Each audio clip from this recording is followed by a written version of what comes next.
is going to be out here in just a minute. But first, Andy and I have something that we want to do. Like I say, this is probably the only time we're ever going to be allowed I've tried to get in here, and they won't let me. Right. Which is, you know, left me with a bit of a grudge. Yeah. So I say, let's do something naughty. Yeah, let's do something we shouldn't do while we're on the set of the Today Show. We may never get back here again. Right. So we found, well, we didn't find, we actually went out and we got this fish right here. It's a flounder, Conan. This is a okay. Thank you. Flounder. You're sure this is flounder? Yeah. Well, I'm Babe Winkleman after all. All right.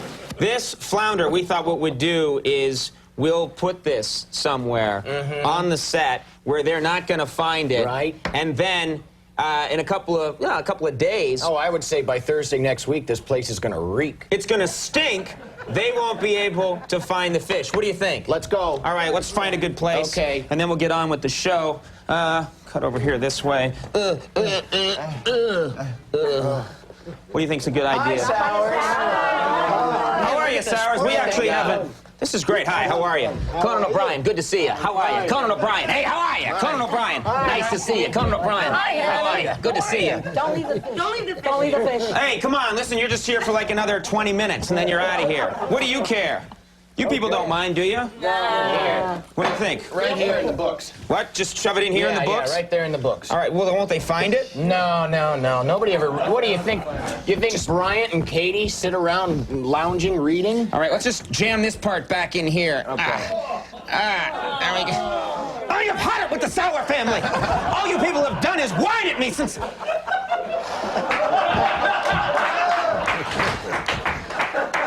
I'm very sorry. I'm under an incredible amount of pressure. My studio burnt down. We're doing the best we can. Please enjoy. Eat, all of you. Yes, enjoy. Don't say a word about the fish. You're a friend of the family, is that right? That's me. Okay, give that back. So we'll be right. All right, we'll be back this way. We'll just take a few more of your things. Thank you. We'll see you in a little bit. Not a word about the fish. Not a word. Here, Oldie, this is for you right there. Those are rolls, yeah. Okay. Incredible. Excellent. Eat up, Oldie. That's for you, okay? That's great. Can we get a shot, please, of Oldie eating the food?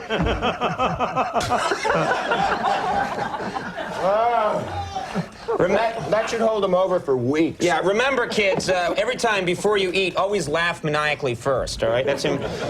Oh, this is disgusting. I smell like, smell like fish. This will just take a second here. All right. Okay, we got to move on, folks. My next guest has starred in Sex, Lies, and Videotape, The Player, and While You Were Sleeping. His new movie, To Jillian, I believe, on her 37th birthday, which actually opens next Friday. We have a clip here. Let's take a look.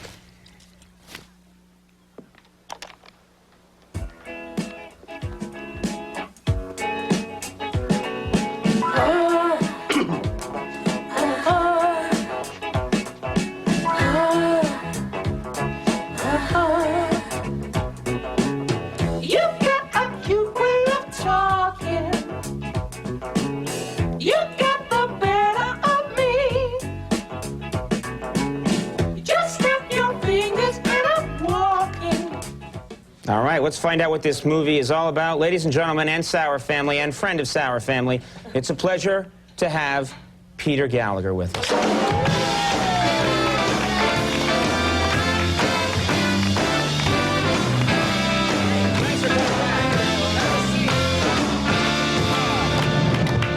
Very nice to have you with us. Thanks for coming. Great to be here. You like what we've done with the place? Yeah, I do. Hi, Andy.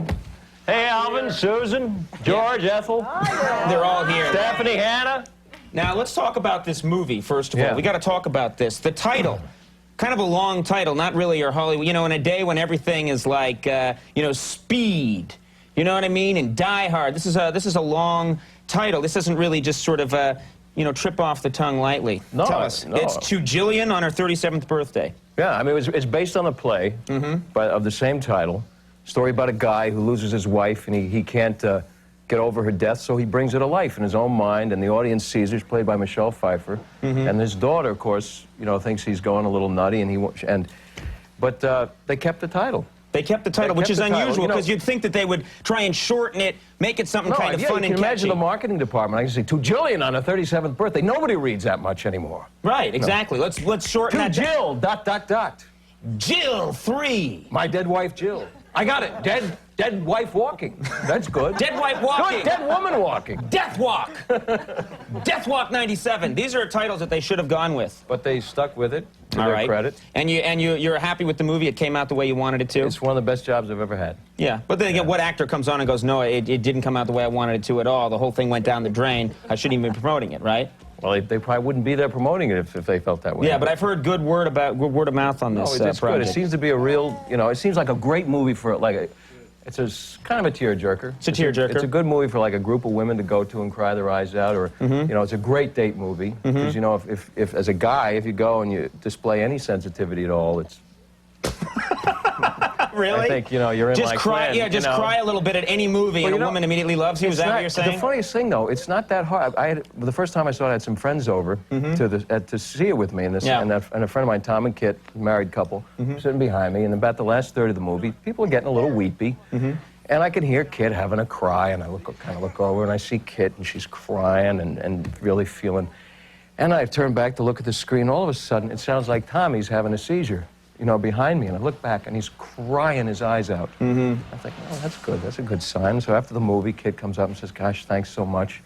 It's so good to really feel something, in the movies, and such an old, like almost an old-fashioned movie. It was so powerful, yada, yada, yada, and then Tommy comes out of the bathroom looking like he's at the end of a 3-day bender. Yeah. His eyes he's crying himself sick. His eyes are rimmed red, and I said, Tommy, what'd you think? He said, well, it's not bad. I got to be honest. I got to be honest with you. Towards the end there, I almost got a little misty there myself. Why can't guys just admit that they have emotions? I don't. I have no emotions whatsoever. But why can't most guys just admit that they have those emotions? I don't know. Yeah, it's very sad. It's very sad. All right. Is this a movie that you think the entire Sauer family would enjoy?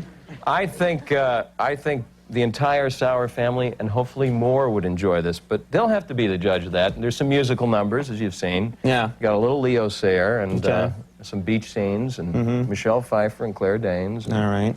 Now, we didn't talk about this. You've been on the program back when we had a studio of our own. Yeah. You were on the program then. Remember back then when you had a budget? When we had a budget in our own studio. Right. Now we're just sort of wandering in around anywhere. We're going to be doing this door to door next week. Conan O'Brien, the bus and truck. That's right. Well, That's right. I never actually got to ask you something. You and I have a lot in common.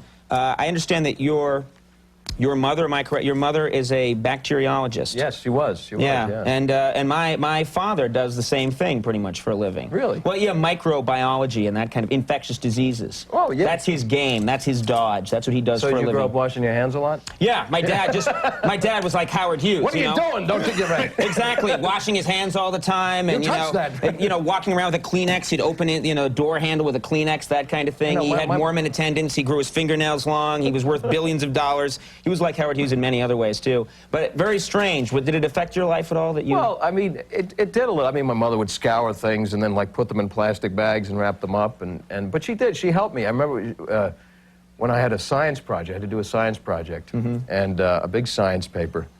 And every Saturday night we all had to watch the Lawrence Welk Show because it was one TV, and everybody had to watch Bobby and Sissy and Norma and Joe Feeney, my favorite, and they always advertised Geritol, which if you had iron poor blood, it made it better. So I thought, I wonder if that's true. So I did a paper on the hemoglobin, the effects of Geritol on the hemoglobin determination of mice. And my mother got me. Wait, how old were you at the time?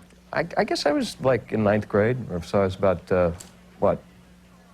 40, 25. 45. Yeah. You were in your late 50s at the time. So I was like 6 months ago. Yeah. And so that's a pretty ambitious project, though, for a kid that young. So what was the effect of Geritol on the hemoglobin of what was it, rats? Yeah, well, they got mice. I had three mice, only 3 mice, Abraham, Bonnie, and Clyde. And the fact is, they just got a little goofy, but I think it was from the alcohol, because it had such a high alcohol content, but it didn't affect their hemoglobin amount at all. I'll be sued for this, but Geritol, wasn't it just mostly booze? That's why people felt better? Well, I think it was like 30 proof or something like that. Yeah, right, and people would read it, and hey, I think my iron content's gone way up. I'm feeling awfully zippy.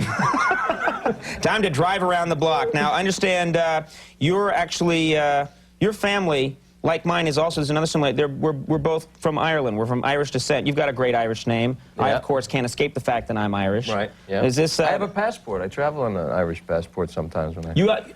You weren't born in Ireland, though, were you? No, but they have this thing. If your mother's mother was born and you can prove your descent through the parishes in Ireland, Right. you can be entered into the registry of foreign births. And so I did, and they got in. That's great. Yeah. So you get to go there, and that doesn't mean where do you pay taxes then? You pay Here. taxes in Ireland? I pay wherever I go, I pay taxes. So why don't you just like make your official residence in Ireland? Because isn't there no? If you're an My artist, wife would leave me. That's why. Oh really? I'll talk to her. I'll take care of the whole thing. Don't worry about it. All right. Well, the movie is To Jillian on her 37th birthday, and it opens next Friday. Is that right? That's right. It opens Friday in New York, LA, and Chicago, and the 25th in 800 theaters around the nation. Okay. Now, do you feel now like you've promoted the show on Late Night, but you also, in a way, have promoted it on the Today Show? You don't have to come back and do the Today Show now? I feel like it's been a full-day experience, day and night show. Exactly. Right. This is 2 hits in 1. All right. Well, thanks so much for coming. Conan. Very good to have you with us. Great Ladies to and be here. gentlemen, Peter Gallagher, of course. We'll be right back with Los Lobos, so stick around.